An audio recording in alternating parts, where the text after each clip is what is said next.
Salut tout le monde! Aujourd'hui, je lance une nouvelle série de vidéos qui vont toucher au thème de l'emprise mentale et de la reconnexion au cœur. Cette première vidéo va vous parler justement du mental. Comment est-ce que se forme le mental? Avant de tout, je vais vous expliquer qu'est-ce que le mental. Pour moi, le mental, je donnerai la définition aussi ou comme synonyme la raison.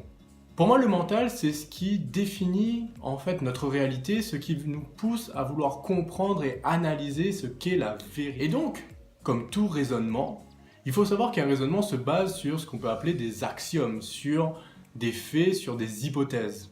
Et donc, pour pouvoir former ces hypothèses-là, nous avons, nous, humains, ce qu'on appelle 3 filtres. Le tout premier filtre, c'est le filtre neurologique. C'est-à-dire que le filtre neurologique se base sur tout simplement nos 5 sens. Qu'est-ce que nous percevons, qu'est-ce que nous entendons, qu'est-ce que nous sentons, qu'est-ce que nous avons pu goûter, qu'est-ce que nous avons pu toucher. Nos 5 sens tout simplement vont nous permettre justement d'avoir, face à une situation, des premiers éléments d'analyse. Le deuxième filtre, c'est le filtre socio-culturel.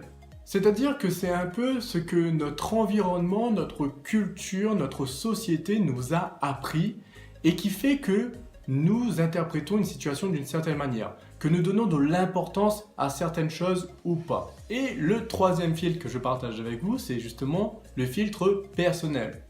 Les expériences de vie que vous avez eues font que justement vous allez interpréter une situation aussi d'une certaine manière. Donc en partant sur ces 3 filtres, neurologiques, les filtres socioculturels et les filtres personnels, tout ceci vont vous permettre justement d'avoir une certaine connaissance et à partir de ces connaissances-là, chaque situation, chaque moment de votre vie, vous allez leur donner une explication. Mais c'est justement en partant de ces connaissances-là que vous allez forcément vous créer une réalité. Donc, bien souvent, qu'est-ce qui se passe lorsqu'on est dans une situation qu'on ne comprend pas? Lorsqu'on ne comprend pas une situation, lorsqu'on se dit « mais actuellement dans ma vie, il y a des choses qui ne me plaisent pas », c'est que justement les connaissances que vous avez actuellement sont limitées. Il y a quelque chose qui pour vous, vous le ressentez comme s'il y a quelque chose qui ne va pas. C'est que justement, vos connaissances, la limite de vos connaissances ne vous permet pas justement de trouver la réalité.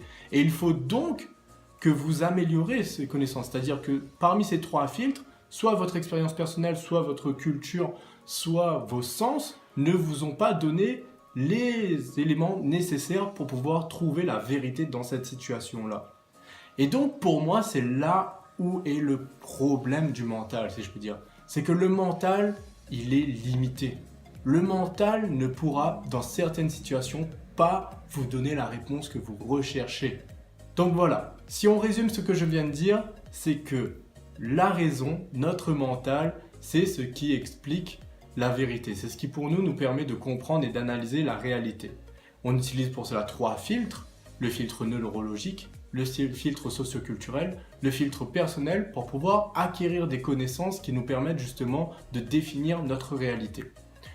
En se basant là-dessus, on se rend compte que notre mental est limité. Si vous souhaitez en savoir plus, je tiens à vous annoncer une grande nouvelle aussi. C'est que je lance ma première conférence justement sur ce thème-là. La conférence s'intitule « La voix du cœur ». Comment se libérer de l'emprise mentale pour se reconnecter à son cœur. Si ce sujet vous intéresse, je vous invite à cliquer sur le lien que je mets dans la description ou que je vais mettre en commentaire et qui vous permettra justement d'en savoir un peu plus sur ce sujet-là où vous pourrez avoir des techniques concrètes, des outils concrets qui vont justement vous permettre de quitter cette emprise mentale et vous reconnecter à votre cœur, en quoi cela est important, tout ce que cela peut vous apporter. Je vous invite vraiment, je vous donne plus d'informations dans la description de l'événement, donc allez-y, cliquez sur le lien et vous aurez plus d'informations. Je vous donne rendez-vous lors de la prochaine vidéo où je vous expliquerai justement qu'est-ce qui fait que parfois on se sent sous l'emprise du mental. Qu'est-ce qui fait que justement on parle d'emprise mentale, que parfois on parle de lâcher prise. Qu'est-ce qui fait justement, c'est quoi la raison qui nous pousse à se sentir emprisonné par le mental? Je vous donnerai cette explication lors de la prochaine vidéo et je vous dis à très vite.